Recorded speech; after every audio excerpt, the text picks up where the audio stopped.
Hello everyone, today I'm going to cook our lunch, pork kimchi, JJiGAE. It's very delicious and so yummy. It's good for the cold weather, guys. So as you can see, it's look very delicious and yummy yummy. Thank you.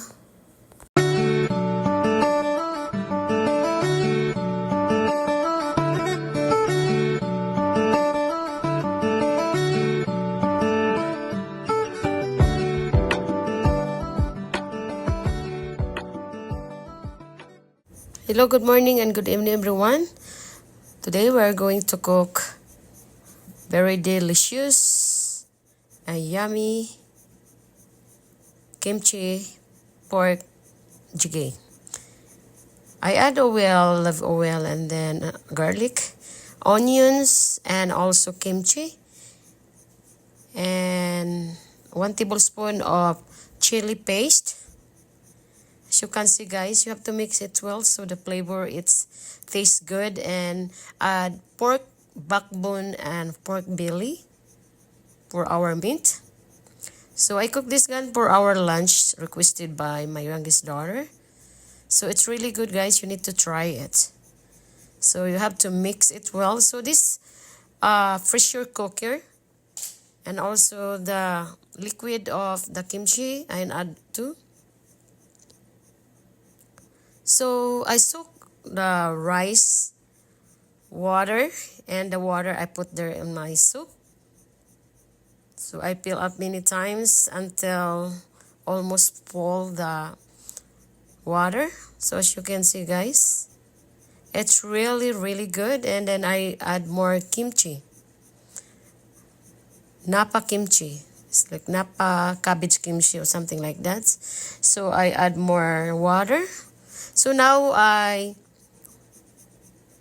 add black pepper, salt, like 1 tablespoon of salt. As you can see, it's really delicious. And also beef powder or beef stock and scallion or onion chives. In other words, is onion leaves. And after that, I put the chili, dry chili, and also the clear noodles. I boiled the water for 30 minutes. Now I get ready to put the cooker, the pressure cooker for 20 minutes. So that's the ingredients more. Mushroom, scallion, and also delicious tofu. Now it's ready. After 20 minutes, I pressure cooker the meat. I add fish sauce, or if you have no fish sauce, you can put salted shrimp or bagoong. So I add beef powder or beef stock. If you have no beef powder, then you can add pork powder or pork bouillon. So now our soup is boiling, so we have to add more napa cabbage, which the same our kimchi. So thank you so much for your support. Follow, like, subscribe, like, share, and please leave comments. So I add mushroom. So scallion or onion chives and another mushroom, the different kind. So this soup, guys, is good for the cold weather. It's very spicy. It's up to you if you want to mild. So I am not covered tight because I don't want to get really soup. And also I add dill. And now I add our tofu. And add mushroom. So as you can see, and also onion chives. So you need to try, guys. It's really good. And don't forget to subscribe, like, share, and please leave comment. And salt to taste, I add Himalayan salt, like half teaspoon. So now our pork kimchi JJiGAE, it's ready to serve. So thank you, and God bless. I smell, guys, it's so yummy. And add 2 tablespoons of brown sugar. So now it's ready to serve.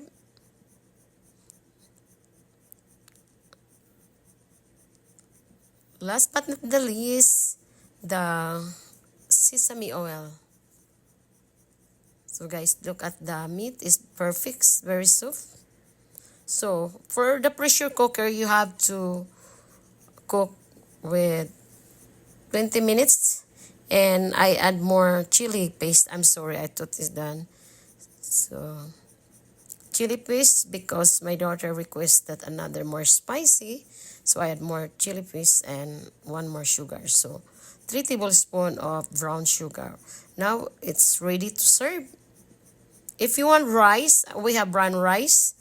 If you want rice, whatever you want to partner this recipe or this soup. But I cook crystal noodles. Because my flat crystal noodle, my daughter requested it. So thank you so much, and God bless. I hope you have a wonderful day.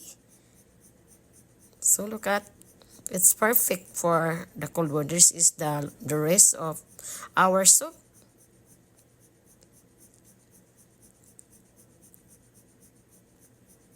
So now we got ready to eat. So that's my youngest daughter who give her kidney to me. So yan guys, look at that. It makes me hungry, like a little bit late our lunch because we went to take my dog Shih Tzu to the veterinary hospital to immunization. So that is the crystal noodles. My daughter, that's her partner of that instant rice, no? So now look at the guys. It's perfect, the meat. And I cook also the crabs butter and ketchup. I add oyster sauce and soy sauce, and sugar. So let's eat our lunch, guys. Is daughter and I only eating here because my other daughter's not here, is working. And my husband, he doesn't want to eat pork. So thank you for watching. And follow for more, like and share again. And subscribe. Don't forget to subscribe. So now, look at that. I'm so hungry this time, guys. At that time that I eat I was so hungry. So thank you.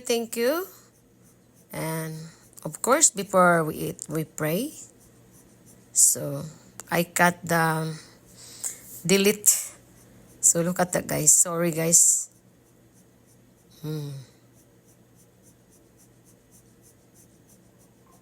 No diet, guys. After that, I need to exercise at least 1 hour. But my rice is brown rice, so it's not really bad. And let's eat. I'm sorry because I'm not really expert voiceover. So, it's so yummy, guys. Especially